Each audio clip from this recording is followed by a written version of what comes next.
Kita ke informasi mancanegara. Pemirsa, pasukan Amerika Serikat meluncurkan serangan militer ke sejumlah wilayah strategis Iran termasuk Pulau Qasem. Selain fasilitas militer, serangan tersebut juga menghantam permukiman dan menewaskan satu keluarga termasuk anak-anak.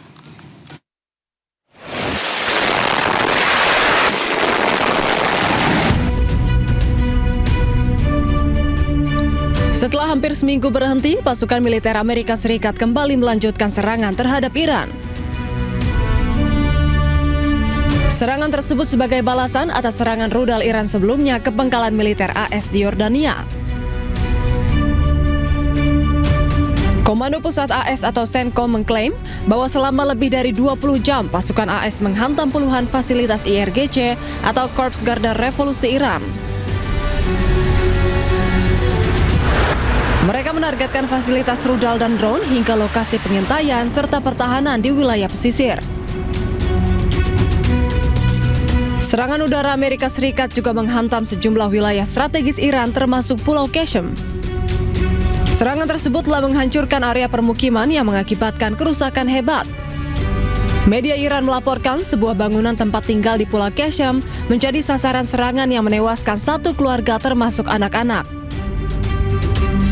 Hingga kini, evakuasi pasca serangan masih terus dilakukan. Tim evakuasi terus berupaya mencari korban serangan AS di antara puing-puing reruntuhan. Sementara media Iran mencatat, sedikitnya 3 orang tewas dan 2 orang luka-luka akibat serangan militer Amerika Serikat.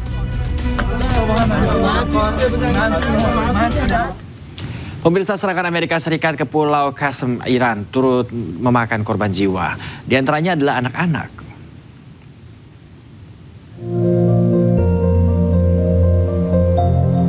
Tim gabungan mengevakuasi jasad diduga seorang anak dari reruntuhan gedung yang hancur di Pulau Qasem, Iran. Setelah sempat berhenti, Amerika kembali menyerang Iran beberapa hari terakhir. Serangan sebagai balasan atas serangan rudal Iran ke sejumlah pangkalan militer Amerika Serikat di Timur Tengah. Tim SAR gabungan terus mencari para korban di antara reruntuhan.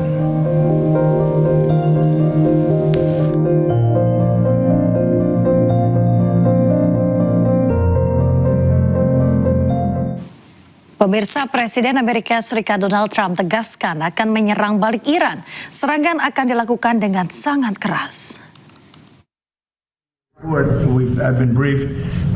It's a little more of the same, but it's going to be straightening out. It's going to be straightening out. In the meantime, we're going to be hitting them very hard because it's our turn to hit them.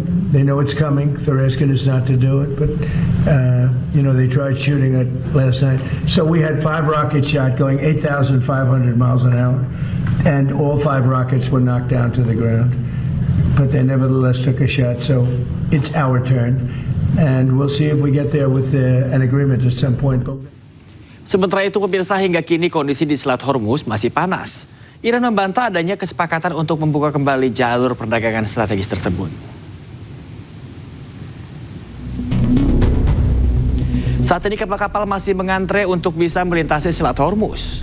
Kantor berita Fars Iran mengutip beberapa sumber yang membantah adanya kesepakatan untuk membuka kembali jalur strategis ini. Iran pastikan kondisi ini tidak berubah. Sumber militer Iran mengatakan bahwa jalur air akan tetap ditutup selama tindakan dan provokasi yang dilakukan oleh Amerika Serikat. Kapal hanya diizinkan melewati rute yang ditentukan oleh Angkatan Laut Iran, dengan izin rute lain dipastikan tidak aman. Presiden Amerika Serikat Donald Trump mengatakan telah menghentikan serangan yang direncanakan terhadap Iran. Tak hanya itu, pemirsa, Teheran dan negara-negara Timur Tengah lainnya telah meminta waktu untuk mencapai kesepakatan.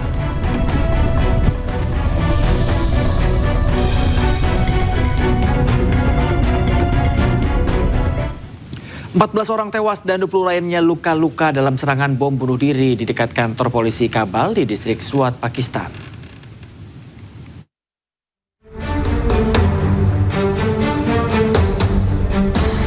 Ledakan hebat akibat serangan bom bunuh diri terjadi di luar kantor polisi Kabul di distrik Swat, Provinsi Khyber Pakhtunkhwa, Pakistan pada hari Minggu.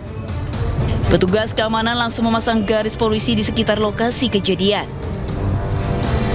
Selain mengevakuasi para korban, polisi juga membawa satu jenazah ke rumah sakit yang diduga kuat merupakan tubuh pelaku bom bunuh diri. Naas akibat serangan bom bunuh diri ini, 14 orang tewas dan puluhan lainnya luka-luka dilarikan ke rumah sakit Sheikh Khalifa bin Zayed Al Nahyan. इतला के मुताबिक 32 लोग जो अभी तक हॉस्पिटल में आए हैं, जिनमें से 7 लोगों की कंफर्म डेथ हुई है और 2 लोगों की हालत अभी सीरियस है, उनके ऑपरेशन अभी ओटी में चल रहे हैं और बाकी जो स्टेबल मरीज हैं उनको सर्जिकल वार्ड में शिफ्ट कर दिया है. Sebelumnya, pelaku diketahui mencoba memasuki kantor polisi tetapi dihadang petugas sebelum akhirnya meledakkan bahan peledak di gerbang utama. Hingga saat ini, polisi masih menyelidiki siapa di balik serangan bom bunuh diri tersebut. Pemirsa, penjajah Israel kembali melakukan serangan udara di wilayah kota Gaza, Palestina.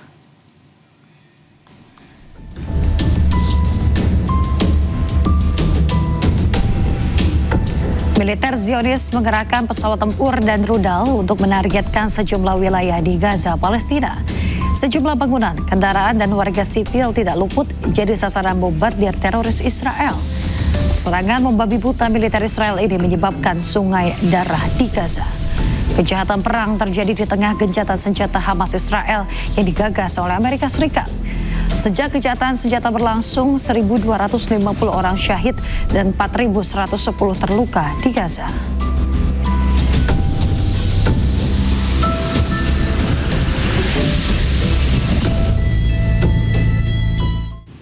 Pemirsa, belasan warga Palestina tewas akibat serangan udara teroris Israel di wilayah kota Gaza. Mirisnya, sebagian besar korban merupakan anak-anak.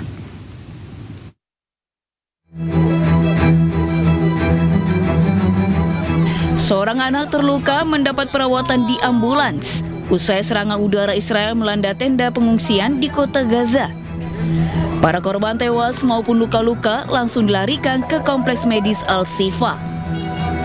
Menurut media Palestina, 18 warga tewas dan lainnya luka-luka akibat serangan udara Israel. Mirisnya, sebagian besar korban merupakan anak-anak. كلهم ولاد صغار، اغلبهم ولاد صغار وبنات كلهم قطعوا. كان في العرس وجاي هنا اتفرج عليهم تتجوز بظبط له خيمته هي تقطع فيها. خيمته بتاعت اللي تتجوز فيها تقطع فيها هي. هاي ولد صغير هذا ايش ذنب هذا الولد الصغير. Serangan Israel menghantam sebuah tenda pengungsian dekat Masjid Al-Nour dan kendaraan di wilayah Al-Saraya yang menyebabkan korban jiwa dan luka-luka. Serangan terjadi di tengah upaya pelucutan senjata dan negosiasi mengakhiri konflik Gaza. Menurut Kementerian Kesehatan Gaza, perang ini telah menewaskan lebih dari 73.000 warga Palestina dan melukai ratusan ribu lainnya.